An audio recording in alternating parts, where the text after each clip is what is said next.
আসসালামু আলাইকুম। তো আপনারা অনেকেই জানেন আমার এখানে আমি কিছুদিন আগে কোয়েল পাখি পালন করতাম।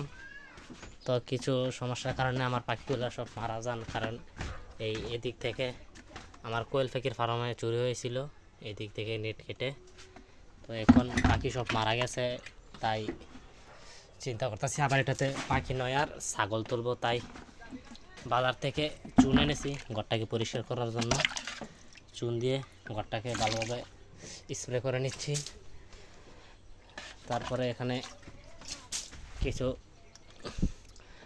বাজার থেকে ছাগল এনে রাখবো। আর আল্লাহ দিলে আমারও প্রায় 10-15টার মতন খাসি ও ছাগল রয়েছে, এগুলাকে রাখার চিন্তা ভাবনা করতেছি। তাই এটাকে সুন্দর করে চুন দিয়ে স্প্রে করে নিচ্ছি, যাতে কোনো জীবাণু থাকলে এটা নষ্ট হয়ে যায়।